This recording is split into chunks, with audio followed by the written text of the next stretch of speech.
What's up, fellas? We're here at the Buc-ee's gas station. We just ran into Clint. He's one of the instructors of Ahrma. Clint, what's happening? Hey, not much. How's it going today? Really good. You had another successful weekend. I think you ended up adding a couple more first places to your resume here. I did. I think I got the Thruxton Cup Championship wrapped up again this year. So this will be the third year I've won it. Back to back to back, three-peat? Back to back to back, yep. That's awesome. It's a great entry-level class to get into. We were having a blast watching you guys, and this bike really caught my eye with the dual exhaust on it.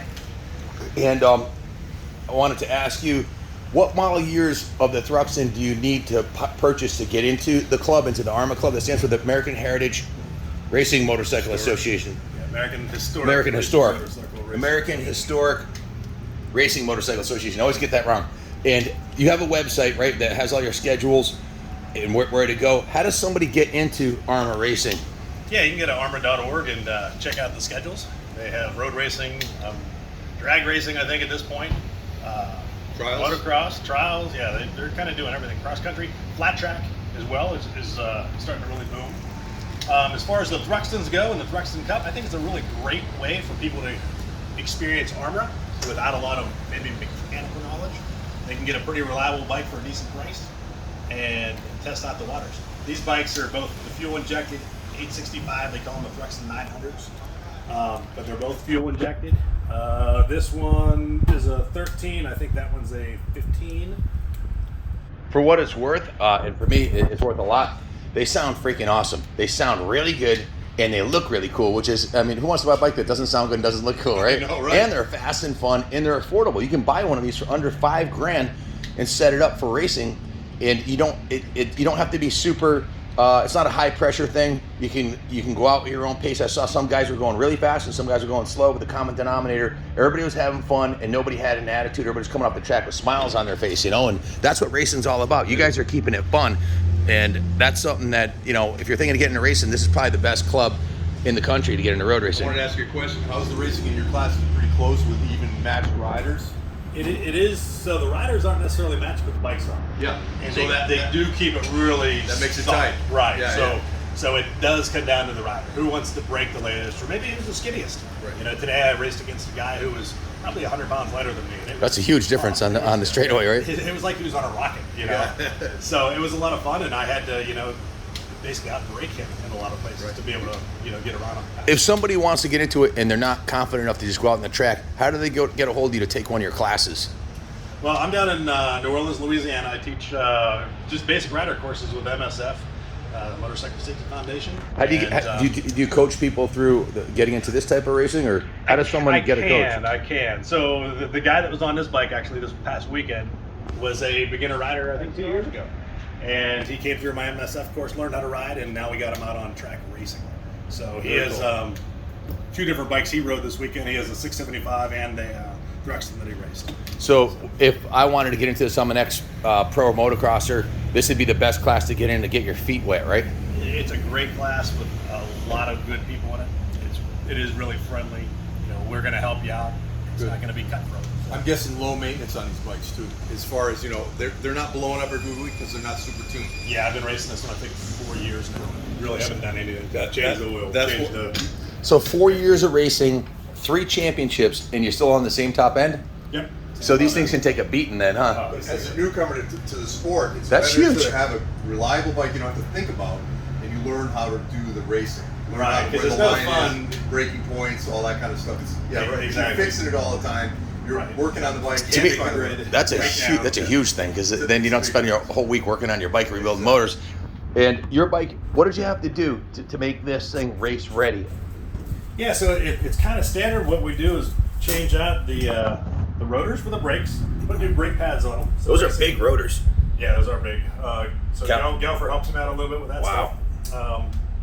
Put some centered pads on. That's what's on this bike, centered pads. Centered pads, and I see some drilling here and wiring. Yeah, we get a safety wire to the bikes, and that's all in Ahrma's rule book. They'll explain everything that needs to be safety wired before you can. Not a big deal, right? Very straightforward and not real complicated. Simple stuff. Yeah. So we do. You can either do an emulator, some springs. I started out with just a heavier spring on my front forks.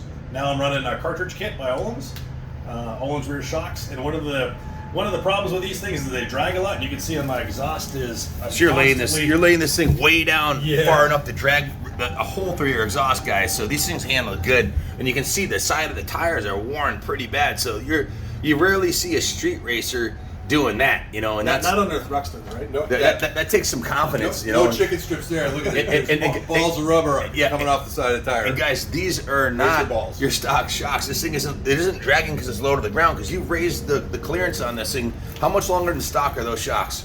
Well, that's a good question. They gotta be. I'd probably say about 2 inches. They look substantially higher. I wish I could get it higher. Do they mount to the stock mounting points? They do. Yep.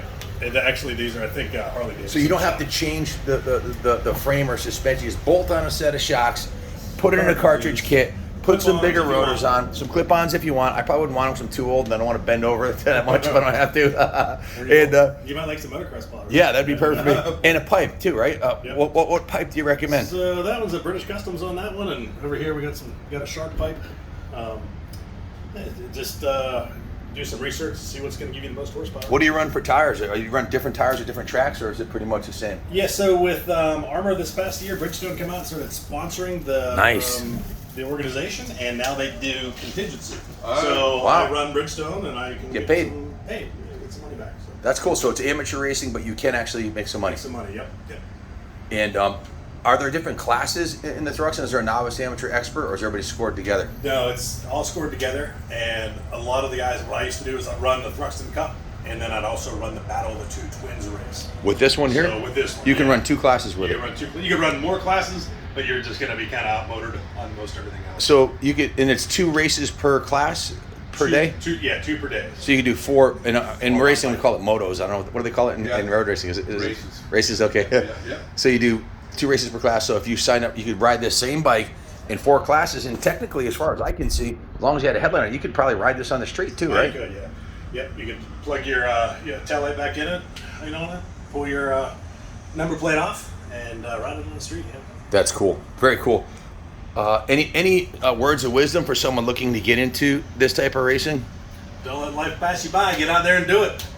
Amen. You're going to be a better street rider if you come out and do some time on a racetrack. 100% agreed. You know, if you race, you don't go so fast on the street. You're not in such danger. You know much better what to do on the street, and it's not race. That's the one thing you don't ever want to do on the street is go too fast. You can do it on the track if you fall off. There's a tire truck and an ambulance and everything you need there, you know, in case there's a problem. But, you know, if you mind your manners, you won't have that problem. I like to say you're going to be dead a long time, so go out and have some fun. And you're doing it. You're living large. What's your race schedule look like for this year? Is it winding to an end? Is that was your it. season This over? was the last race of the year, so we're finished. I think we're going to do Daytona in January. So, All right. Well, hey, thank you so much. We hope to see you at Daytona. Are you going to be at Daytona in for Bike Week next year? Are you racing down there for Bike Week, or? I probably won't. I've been kind of sticking with the Ahrma schedule. So. Okay, cool. Or we'll see you at the next. Do you come up to Laconia or up north at all? No, I haven't made it up. It's mostly down south. I need to. Come to Loudon. Well, hey, thanks for. I hear it's great. Yeah. Thanks for sharing your wisdom, and congratulations on your 3rd consecutive championship in this class. That's impressive. I know it takes a lot of hard work and dedication, and a little twist in the throttle, Yeah, a little like not crashing and not getting hurt. Well, we wish you the best of luck next year, maybe 4 in a row. Thanks for sharing this with us, and as always, God bless America.